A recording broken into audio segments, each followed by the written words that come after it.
In this video, I am going to explain anatomy of rectus abdominis. Rectus abdominis. This muscle is the abdominal muscle, right? This is the six-pack muscle. I am going to explain its origin, insertion, function, and anatomical relationship with other core muscle. Origin of this muscle is this part. It's close to rib cage. Let's see. It's from number 5 through 7 of costal cartilage. Costal cartilage of rib 5 through rib 7.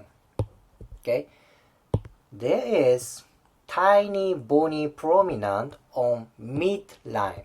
What is this one? This is xiphoid process.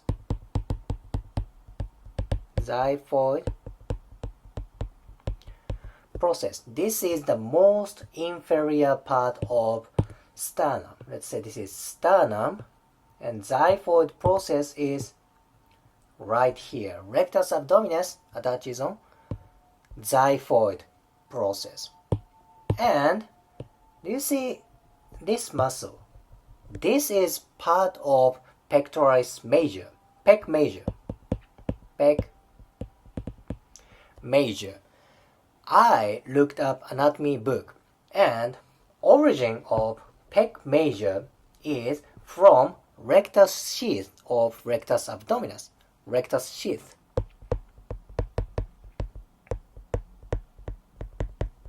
Rectus sheath is like a myofascia that surround rectus abdominis.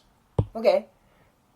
One part of pec major originates from rectus sheath, which is part of rectus abdominis. But it's interesting that anatomy book does not say rectus abdominis originates from pec major. It's kind of weird, isn't it? Because pec major originates from fascia of rectus abdominis, but rectus abdominis does not originate from pec major. That's weird. So this is just my logic. I believe I can say rectus abdominis originates from pec major because there is myofascial connection. Okay, this is just my hypothesis. So if you are taking an exam of anatomy class and if you have a question about writing an origin of rectus abdominis, you should not write it down. But logically, you can say there is connection between rectus abdominis and pec major. So this is origin of rectus abdominis. Simply, it's on rib cage. Where is insertion? Insertion is this part. This part is pubis. Okay, insertion is pubis. Origin is rib cage. But sometimes this origin and insertion kind of reverses. What is definition of origin and insertion? Basically, origin does not move much, and insertion moves a lot. That means when rectus abdominis contracts, muscle moves pelvis this way because insertion moves a lot. Origin doesn't move much. This is kind of definition of origin and insertion. But sometimes this definition changes. That means origin and insertion reverses. I am going to talk about this thing later.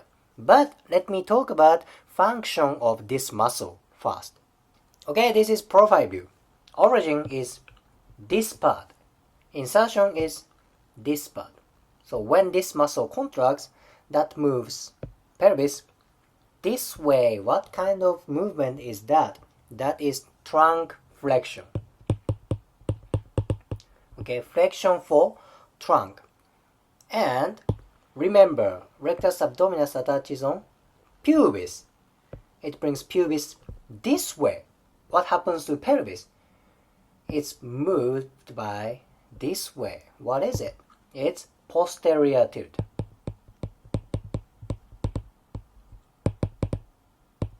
Tilt. Posterior tilt of pelvis. It's like this movement. Okay, this is it. Rectus abdominis moves pelvis this way. You know this movement, it's one of core training, right? When you raise up leg this way, pelvis moves this way, that's when rectus abdominis contracts. But think about it, core training is not only that. You can do crunch. Crunch is when you bring rib cage towards pelvis. Okay. But what is definition of origin and insertion? Origin doesn't move much. Insertion moves a lot. But when you think about crunch, wait a minute, origin moves a lot. And this insertion doesn't move much. That's when origin and insertion switches. In crunch movement, this part moves a lot. And pubis is stabilized. That's what happens when you do different type of core movement. In some body parts, this origin and insertion switches, like gluteus medius. Gluteus medius moves hip joint, but when hip joint is stabilized, now pelvis moves.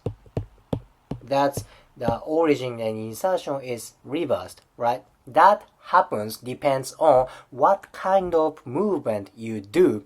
Okay, this is very important thing. If you know this, maybe you can apply this logic for weight training and body make. Now you can feel which fibers you are using more. Now it's gonna be very efficient. Okay, now let me explain relationship with psoas.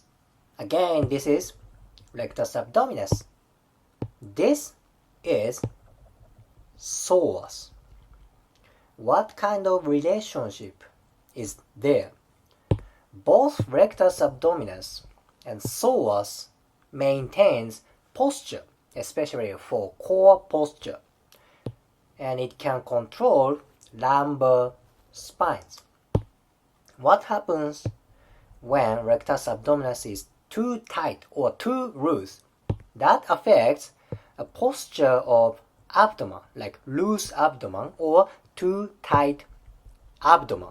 Okay, that affects lumbar spines. Okay, because rectus moves pelvis. When pelvis moves, lumbar spine moves. Does it make sense? Okay.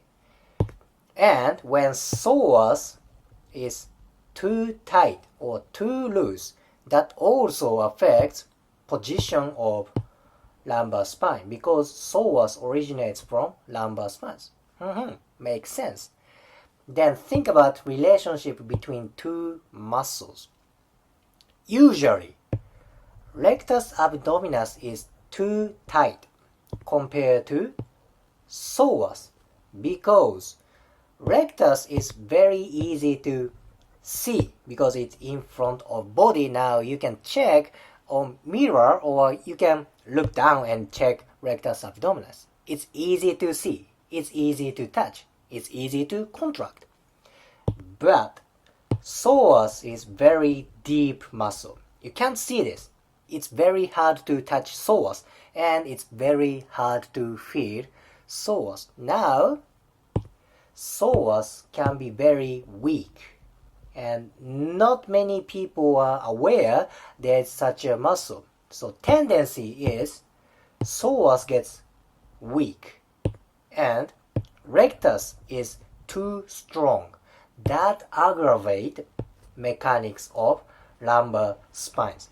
I don't say training for rectus is bad. No. That is very good thing.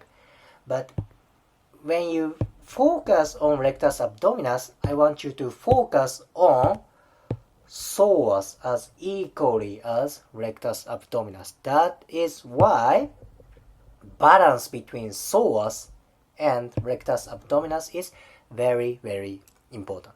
In this video, I explained anatomy of rectus abdominis. I explained its origin, insertion, function, and anatomical relationship with psoas. If you liked today's video, please hit the like button, comment, and subscribe. See you next video.